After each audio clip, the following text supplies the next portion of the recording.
for sale. Who will buy me? I used to think big. When I was 6, I made my mom let me go to school, and I loved it. My father told me, if you stay at the top of your class until the end of your studies, I will do 2 things for you. First, I will let you continue your education abroad. And secondly, I will buy you a car and let you drive. With the encouragement of my father, I was a superstar in my classes. He was my first English teacher, and he always called me my scholar daughter. During the Taliban's black government, my brothers could go to school, but I couldn't. My father bought me school supplies, and he told me, be patient. One day you will finish your studies. He was right. I waited 5 years, but after that I could go to school. When I was in 9th grade, I earned my first money from teaching English. It was only 200 Afghanis, but I was excited. I gave my salary to my father. He kissed me and laughed and told me, dear, keep your salary for yourself. I don't need it. I said, Dad, it's for you. And he smiled and told me, it's just a cost of ink for your shoes. And he gave me another 1,000 Afghanis.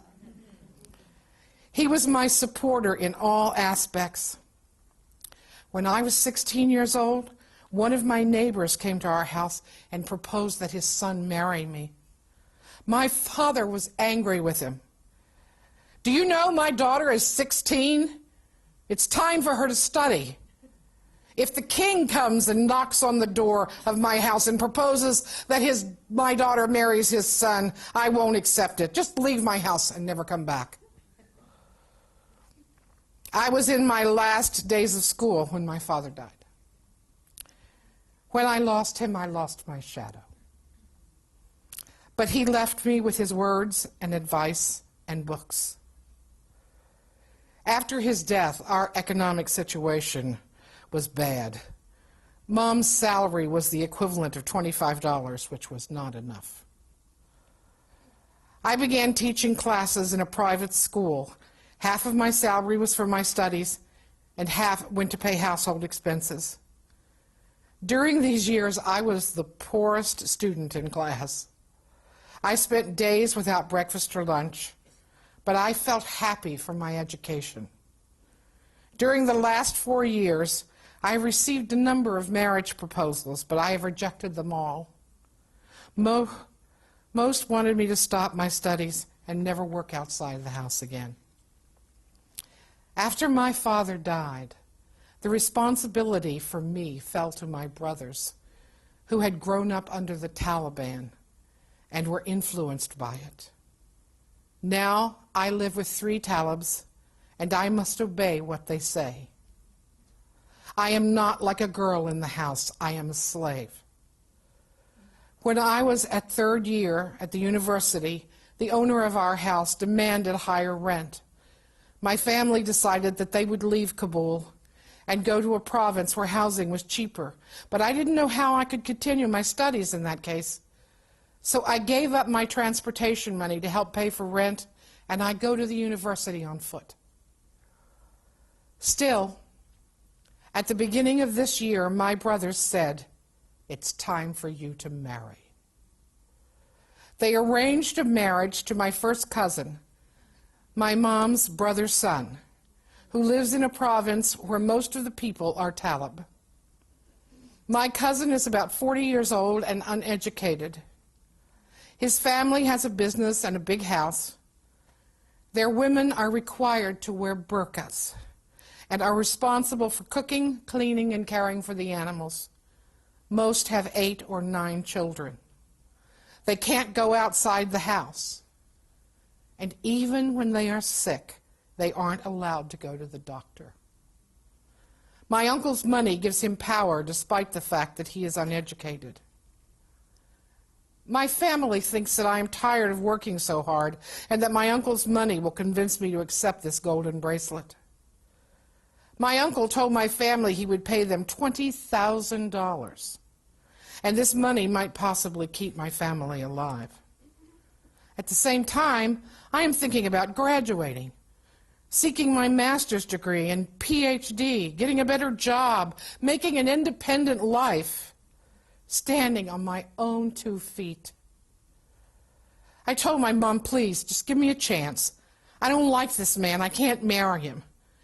If you want to sell me, then I'm ready to buy myself. I have a plan for my life. Please, give me a chance. Please. Please. She didn't reply, but cried silently with me. I told her, if my father was alive, there would be a revolution in this house. None of my close friends know what is happening to me. Once, one of my classmates came to my house and she was carrying a notebook. I study in secret.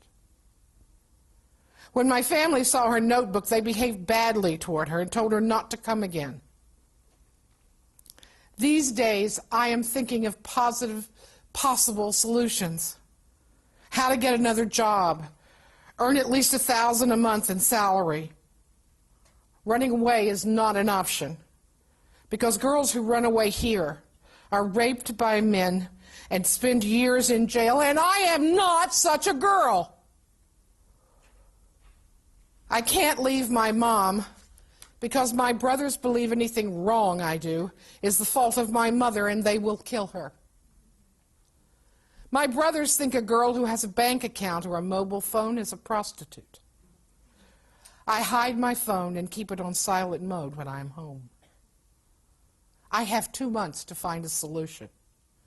If I fail, I have to accept this marriage, and I will accept it because of my mom. But I can't live in such a situation. How can I live with such a man or accept such a failure? I think if this happens, I won't stay in this world. I will leave the world for those who can live in it, who can find a solution. What I write here are the wounded and torn pieces of my heart and the secrets of an Afghan girl who suffers. I am like a piece of cloth. I cost little. Who will buy me? By Anonymous.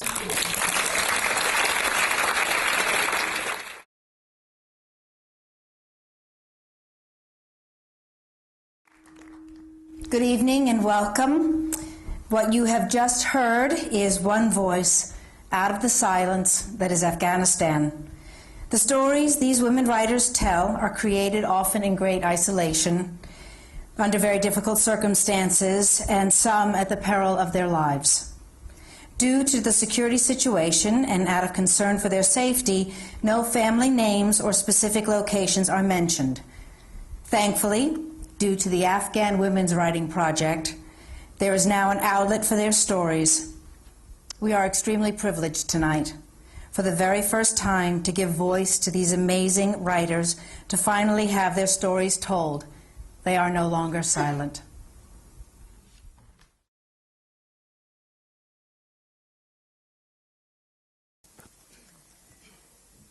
I thought it was a dream, but when I woke, I couldn't walk. I asked my mom, is it possible that my legs and my hands will grow again? No one answered me. Everyone, including the doctor, was silent. All were looking down as if they were stealing from me, as if they were criminals guilty of doing something bad to me. Silence took up all the space. It seemed that the walls, the ceiling, the trees outside of my room were crying. The lamp in my room darkened. Its shadow became full of grief and sadness as I saw my situation losing its ray of hope. It was 8 o'clock that morning. I was preparing myself for school. A quick look in the mirror. Do my sports clothes fit me or not?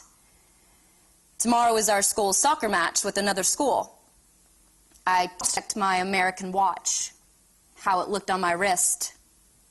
My school's principal gave it to me for being a good team leader after we won last year's game. I wore my shoes that matched. On the way to school, I looked at the watch on my wrist, played with the ball. My shoes touched the ball. Suddenly, the blast took all my happiness, and its grimy smoke brought darkness into my life. When I opened my eyes, everything seemed in disarray. I checked my American watch. I found my hand full of blood. No, no, no. Then I thought to check my sports shoes, which I bought for the soccer games. But I found my leg cut. Touching my legs, I saw half of my knee was gone. I shook my legs, they moved. But on the other side of the street, I saw a leg with my sports shoe on it. I asked myself, is that mine? No, it is not mine. Mine is okay. I touched my eyes. I thought I was dreaming. I tried to stand and walk, but I couldn't. Then I knew that my eyes were okay. It was both my legs that were gone. I tried to hold on to something and pull myself up, but I saw my fingers and half my hands were gone. I screamed, "No!" Then I don't know what happened. I found myself in the hospital. I asked myself, could I dream that I was a tree that had lost its branches and could grow them again? But no one gave me back my legs, my hands, my fingers. Now I can't wear watches. I can't be team leader. I never, never, never would apologize to such criminal people. Now when I see balls and sports shoes and clocks, they remind me of that bloody blast.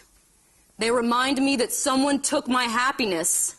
They remind me that I will not be a team leader. They tell me I'm a disabled person. After that day, that's what everyone calls me. After that, beside my name, they put the disabled name too. Disabled, disabled, disabled. I never, never, never will accept the apology of such brutal people. Those who left me with the disabled label. Bye, Freshta.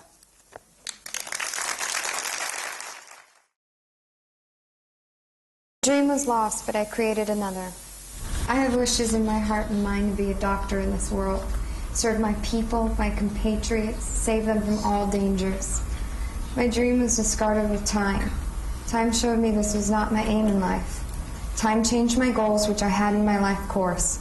It changed my life way as I was thinking every day. Exam results guided me to writing. To reflect people's pain is better than everything. Time showed me a new way. Now I am living for it today. Told me that a pen is the best power. No one can stand against its muscle. Now I aim to reach this way in coming days. Serve disabled people that war has created. Serve all worlds. Reflect their pain through my words. Remove the adversity through my writing, through my statements. Give them equal rights as human beings, as creatures. By Freshta.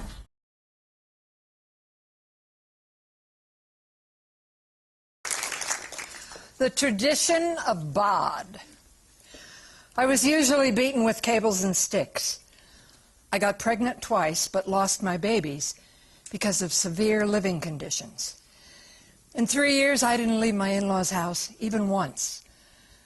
I was always locked in a small house, said Manaz. Manaz, 22, is my friend. I met her through my job. She was working in one of the ministries in Kabul. She didn't want to hang out a lot to make close friends because she was scared of her husband finding her. She trusted me, so she shared her heart-touching stories and sometimes cried for hours. I tried to cheer her up and would invite her to lunch, but she never agreed to go. When she was 17 years old, her dad and brothers gave her to bod in exchange for a large amount of family debt. Bod is a practice aimed at resolving disputes between families, clans, and tribes by giving women to the family of the perceived victim of a crime. Manaz was forced to marry a 35-year-old man who was very cruel and treated her like a slave. She was beaten by her husband and her in-laws, especially her sister-in-law. And after 3 years of hardship, Manaz escaped to Kabul and joined an organization that helped her financially. She lived with other women who were also victims of violence. Oh, she's fed up with her life and very hopeless. She remains married because her husband is not willing to divorce her. She is in constant fear of her husband turning her into a slave again or killing her. Her family's disowned her, and people look down on her when they find out she has escaped from her married life. Samia is another victim of Bad. Samia's painful story starts with her father raping a 10-year-old daughter of another villager named Yassin in Bagland, a northern province of Afghanistan.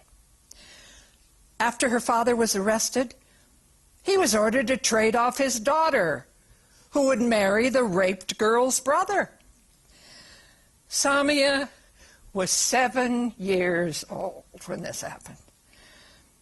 She was treated as a slave in Yassin's house for 2 years. During this period, she faced repeated cruelty.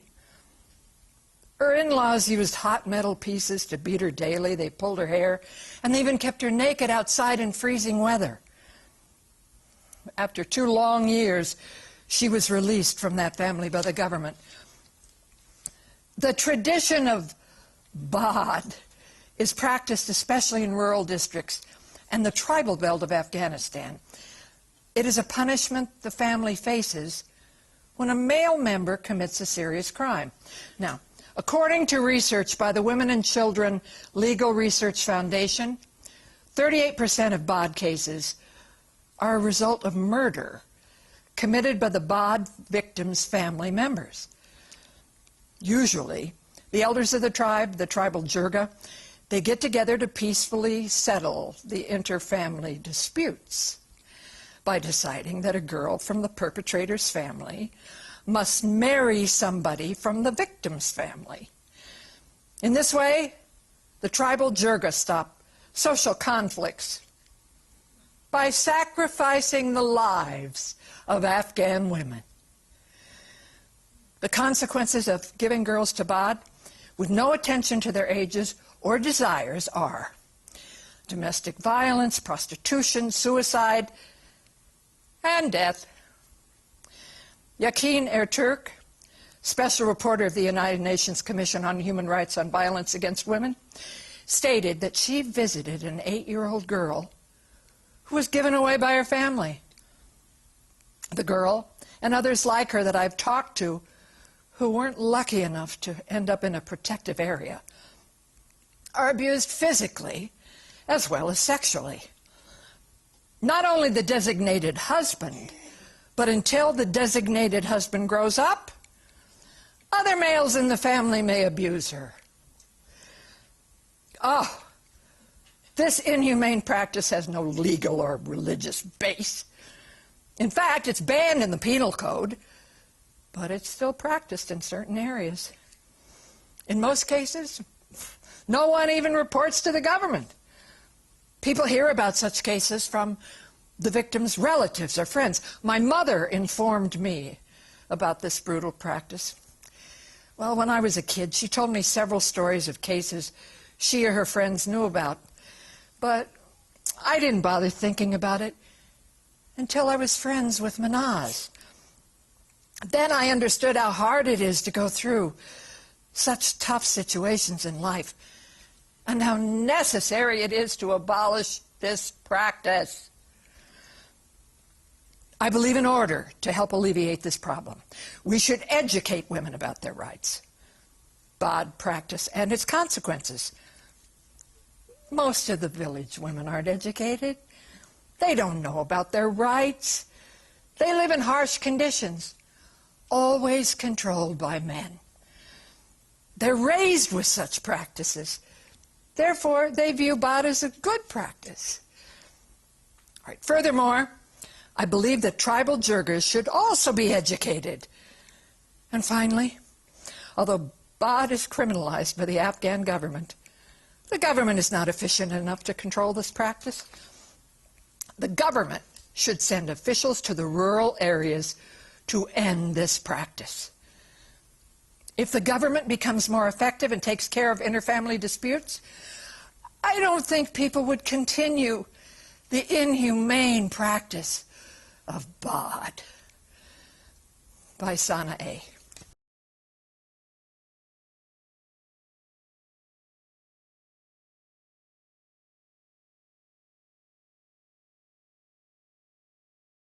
I am from a long line of women who have walked alone, from a land that smells of the blood of innocent people, from a people who have lost everything in war, sons, daughters, fathers, mothers, from a people feeling hopeless.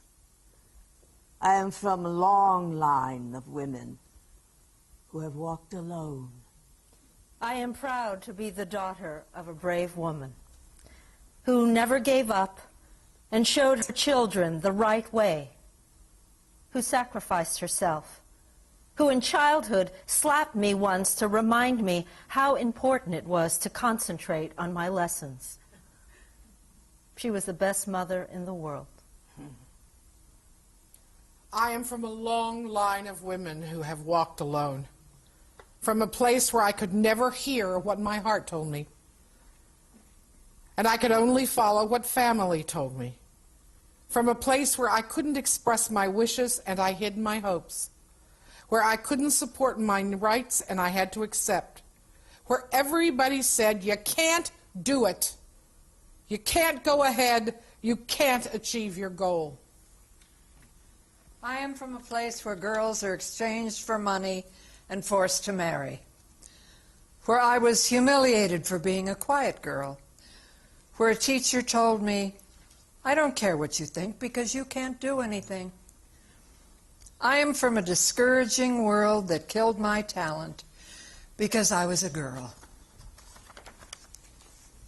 I am from a long line of women who walked alone, from women who failed many times in different situations. I lost my confidence when I lost my mother, feeling alone without her guidance, and losing hope, feeling afraid to gain knowledge in case there is no freedom, from a culture where girls never see outside, sitting in a cage like birds who don't know how to fly.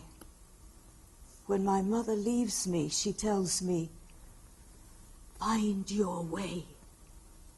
I cannot always be with you.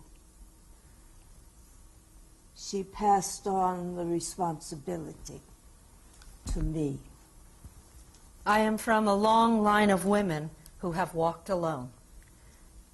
I know now how to enter society and find my answers though I'm alone. Learn from my experience. Though I have failed many times, I never give up. I find my way and learn nothing is impossible to achieve. I ignore those things that destroy my mind. I learn that no one can help me except me. I accept reality, and I'm ready to face any problem. Now I have ambition to achieve my goal, to help my people bring peace to the next generation. I am from a long line of women who have walked alone. By Shagofa.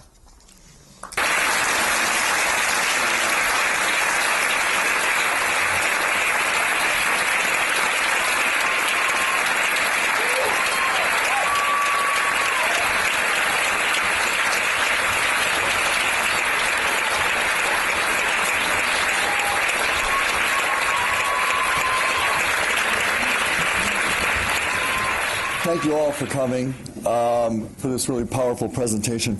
I want to thank all these people. So many people are part of making this evening possible. I can't even begin to tell you. But we're so fortunate tonight to have with us the founder of the Women's Afghan Project, Writers Project, and the person who had the idea for it, Masha Hamilton. Masha, you want to come out?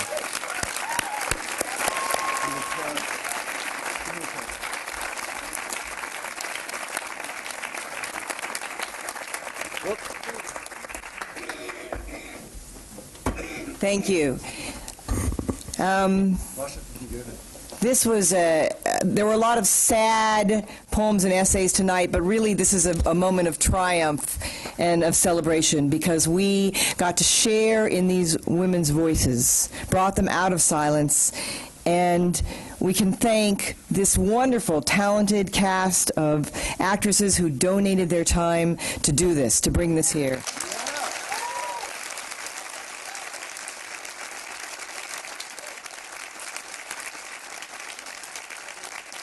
And also their director, Frederick Ponslov, who worked with them so hard on this.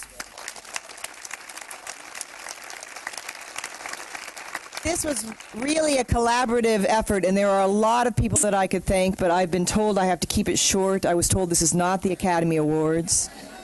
So I'm just going to mention a few people in passing. I have to start by mentioning our executive producers, Jeff Lyons, who really conceived of this idea and kept all the balls in the air, and Jim Steers, who did so much behind the scene, the programs, the food, and much more. The event producers, Deborah Kalla, Steakhouse, and Julie Visa. Very special thanks also, Ellen Wong, Ray Bradford, Rudy Lopez. Our sponsors who gave us this space, the Museum of Tolerance, and the Affirmative Action, Diversity, and Women's Committees of AFTRA, WGA, the Producers Guild of America, and Women in Film. And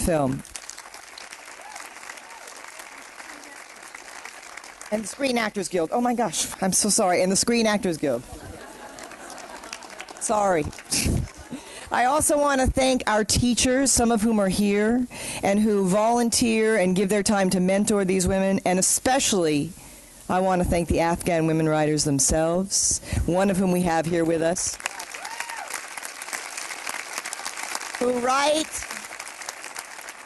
under very difficult and often dangerous conditions. My own interest in Afghanistan began in 1999 when I saw a video smuggled out of Afghanistan that ran on the AP wire that showed a woman in a burqa kneeling on an athletic field. You could see the chalk of the field, and behind her were several men. One of them had a Kalashnikov Russian-made rifle held up, pointed at the sky. She, in the video, half turns her hand up like this and looks through the grills of the burqa, and I think she sees the man then with the Kalashnikov. She turns away. He lowers the Kalashnikov and fires once and then twice more, killing her. It was a very moving video, and it felt personal to be there at these final moments of her life, and I wanted to know more about her story. What I could find out was that her name was Zarmina. She had 8 children. She was accused of killing her husband while he slept. His family forgave her for it, and yet she was executed. It was clear that there was more to the story, and I understood from this that not only were Afghan women in these years hidden under the burqa, but they were also muzzled. Their narratives and their stories were silenced. I began to read everything I could about Afghanistan. I read some great books, but they were male stories of tromping through Afghanistan with the mujahideen, sleeping head to toe with the mujahideen, and that kind of story. I began to read news articles which also quoted Afghan men, but not the women. After the fall of the Taliban, I had my first opportunity to go to the country myself. And I was able to interview women in prison in Kabul and Kandahar. I was able to interview women in Jalalabad, and I did shiatsu on women in Logar. I went to Wardak. I interviewed the matriarch of a family of opium growers. The stories moved me so much. Every day I was filled up all the way with stories, and at night, with what little electricity we had, I would put the stories into my laptop so I could empty myself out a little bit more so I could have more stories come in. There were difficult stories, hard stories, sometimes funny and graceful stories, but overall there was a sense of hope among these Afghan women that things were changing. The last time that I was at the country was in November of 2008. I was there during the time that President Obama was elected, in fact, and a lot of that hope had evaporated. There was a sense that the Taliban was reasserting its muscle. It held and holds the south of the country and kind of a ring around Kabul itself. And there was a feeling that the tenuous hold on women's rights that was just beginning to grow, that might be lost. And I understood that if I was ever going to realize this baby of a dream to somehow create a pipe for these women's stories to flow, that I had to do it now. So I began by myself teaching a class online to a group of Afghan women, some of whom I'd met on that last trip in Afghanistan. But I quickly realized that their demand and enthusiasm would outstrip my ability to meet it. So I called a friend of mine, another woman who's a teacher, and said, what do you think if we reach out to our colleagues who are novelists and screenwriters and poets and journalists and memoirists and essayists and see if they would volunteer in 4-week rotations to teach? And she said, yeah, sounds great. So we began to reach out, and we got so many teachers agreeing to do this. We have 3 workshops now running online with about 15 women in each of the workshops. And we put their revised work that's mentored through a process online on a blog, and we use their first names only. We are also raising money to buy them laptops, and then we hope to open what we hope will be Afghanistan's first women-only internet cafe, so that the women, not only in our workshops, but other women, can have a voice to the outside world. So that gives you a